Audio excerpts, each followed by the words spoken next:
Thank you. Clearly my cheering section that was here this morning is off having lunch or something. Welcome back.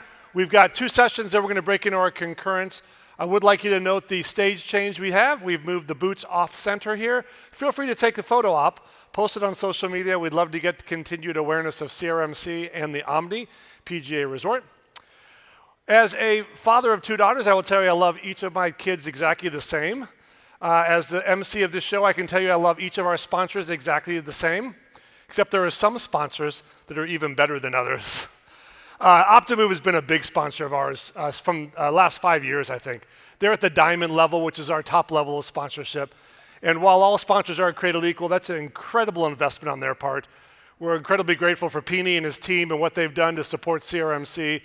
And we're excited to welcome him on stage again as an opportunity to tell a little bit about their view of the marketplace, positionless marketing moment that Pini's talked about the last couple of years and how that's evolved, and then to bring a case study for one of their clients. So please give a very warm and gracious CRM welcome back to the stage, the CEO of Optimove, Pini Yakuell.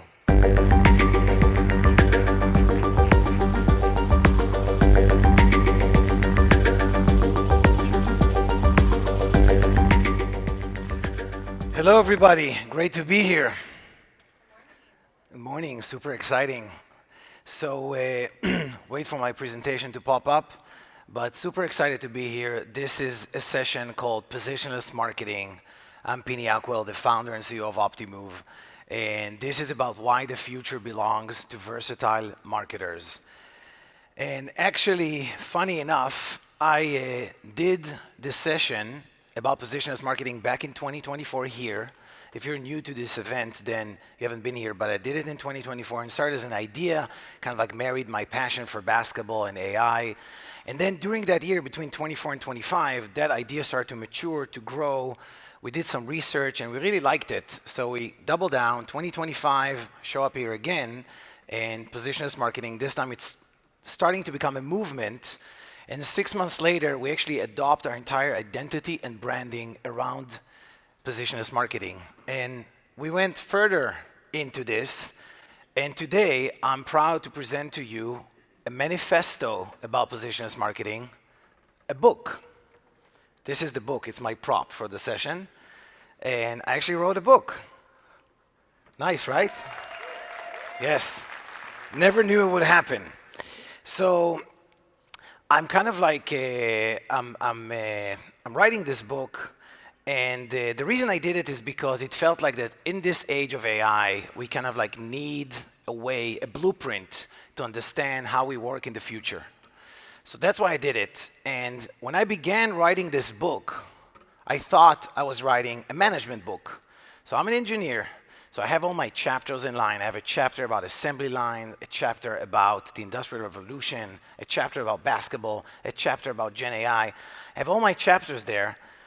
And I started to write the draft, and it's very schematic, right? But something feels off. So I'm lucky enough to have a wife who's a novelist. She's a gifted writer in prose, right? Got nothing to do with business. And I was like, you know what, can you read it for a second? Tell me what you think. So she read it. And she came back and she said, this is very, very, very, very, very boring. She was like, I don't care if marketers have their life dependent on it, they're never going to read it. And that's the story of how I got divorced. No, I'm kidding. I can take criticism, so I soak it in. And then I did the opposite. I told her, hey, do you mind being my editor of the book? And she said yes. So this is us in our home office. You can see her face. She's condescending and she's thinking like she's better than me because she's a writer and I'm not. So this is us. And when she got to work, basically what we did is she started to interview me, right? Because she doesn't know anything about business or marketing. She actually found out for the first time what I do for a living. And some of the conversations are super funny. But she starts to interview me, and then after about a week, she comes up with a new direction for the book. She says, look, you've been thinking about this idea for a long, long time, about this notion of versatility and rigid positions and who does what and workstations. Why don't we make it like a thinking journey of how this idea evolved in your head. And that's what we did, and we got to work. And today, I'm going to try to bring this book alive on stage for you guys, which is really hard. I'm not going to read the whole thing. But I'm going to use selected quotes that will kind of like revive it for us. And we're going to talk about a little bit behind each quote. So let's get started. That night, it clicked. Basketball itself had transformed. So this was 2020, COVID, the NBA bubble season. We're talking about Game 5 of the finals, the Miami Heat versus the LA Lakers. And in that game, I'm watching the game, and Jimmy Butler is on a display of versatility that you never saw, right? So like he's scoring, he's defending, he's rebounding, he's assisting, he's like everywhere on the court. And as I watched this game, after a long, long time of not watching basketball, something like 20 years, I needed COVID to go back at it. I'm like, well, what's happening? This is a completely different game. Like, why are centers shooting three-pointers? There's a ton of flow in the game. The game it's kind of like an evolution that I missed. Monday morning, I go to work. I went into the office, even though it was COVID, and I'm on a call with a client who's really upset. The client says, look, every time we do an onboarding call, there's 7 people from your side. Each one of them knows a tiny bit about the project, and it feels sluggish, it's not moving. I was like, yeah, look, that's, first of all, not 7, maybe 4. And you know, that's what you do to scale, right? You need somebody who knows QA, you need somebody who knows the data science, you need somebody who knows about the channels, you need somebody. And he was like, yeah, but something inside me kind of like shifted, and I felt that something is wrong, and maybe something does need to change. And I thought about Jimmy.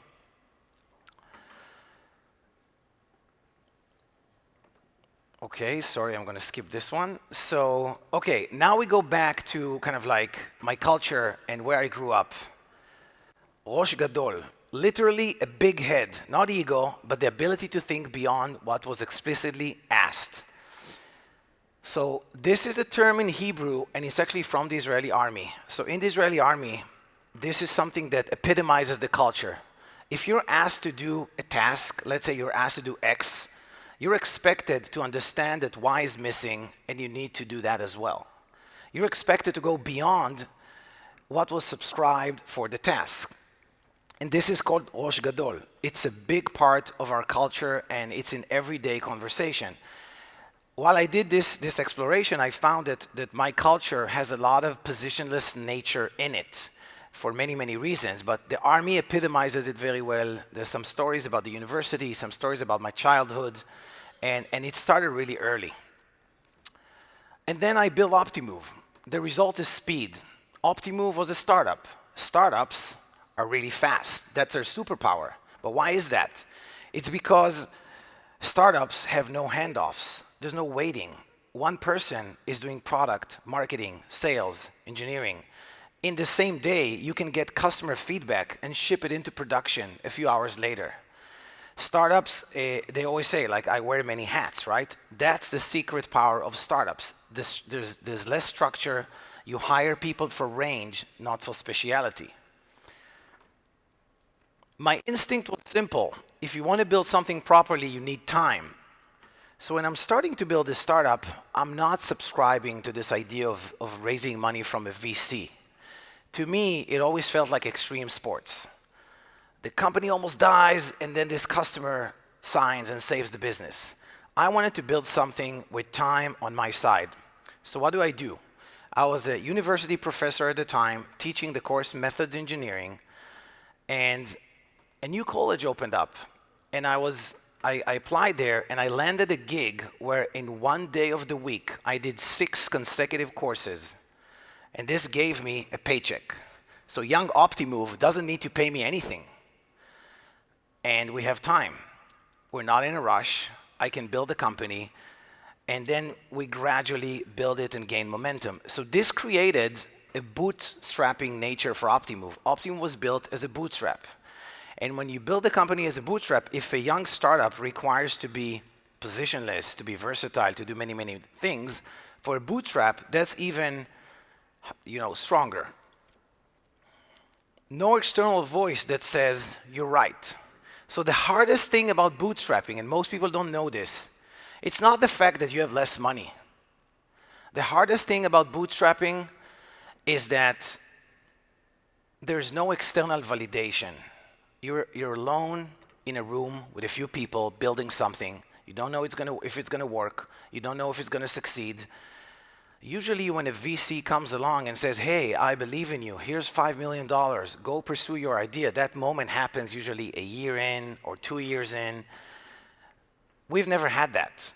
We've never had that. And the emotional range and the emotional stability that you need, on top of skills like being smart and being creative and understand the business landscape or codes or build a product, that's also a part of being positionless and what you need when you're a bootstrap. So there's no moment that you call your grandma and you say, hey, grandma, somebody believes in me. I made it. I raised $5 million. You don't have that. You just have clients and a little bit of revenue. So as I built the company, August 2010, the Wall Street Journal, Innovative Israel failing to grow high-tech startups. So I'm starting to read the economic newspapers because I want to be a businessman. I want to understand how the world works. And everybody raves about Israeli technology. Startups like ICQ or Checkpoint, or everybody talks about, there's a book that comes out, it's called Startup Nation. It talks about why Israel is such a miracle, why so many startups come from this tiny country. And everybody's excited, but in 2010, the criticism comes along. And what they say is, Israel is like the laboratory of the world. We're building those great technologies, but then we sell them for $10 or $20 million to American companies. Israel knows how to build an idea, but it doesn't know how to scale.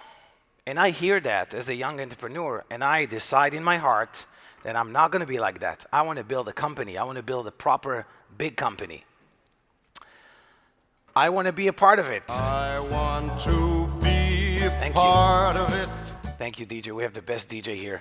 So we just planned it a few minutes ago. So what do you do? What do you do when you understand that you come from a culture that doesn't know how to scale?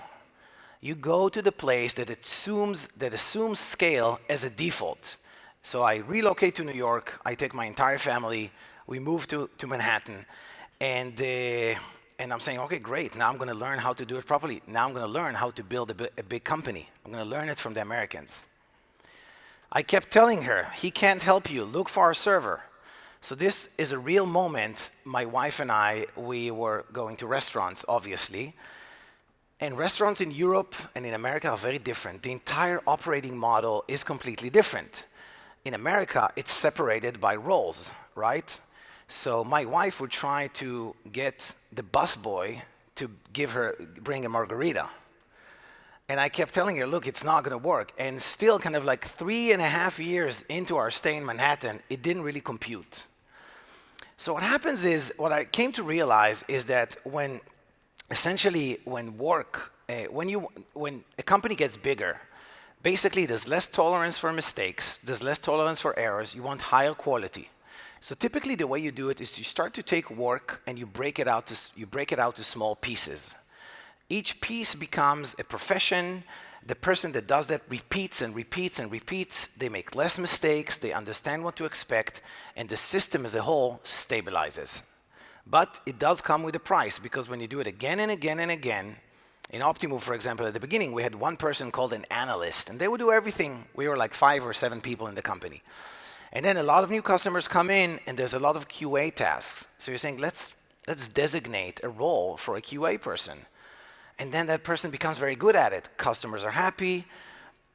You get scale. You can sign more clients. Everybody's happy. But then you do it again and again and again. It becomes a fanatic act of kind of like separating things out to more and more specialities, to more and more workstations, which ultimately leads to some kind of a price. I was sitting on the couch in my psychiatrist's office. She looked at me for a long moment and said quietly, "You're in dysphoria." Does anybody know that word? Is it just me that I don't speak English that I didn't know? So I asked my psychiatrist, what's dysphoria? So she said, it's the opposite of euphoria. So it means you are functioning, you're not depressed. You wake up every morning and you work and you fight and you do everything, but you're kind of like sad. The reason that happened is because that was 2019, and in 2019, Optimove slowed down. Before that, we grew really fast. We succeeded. I was sure that every decision I took in my life was perfect.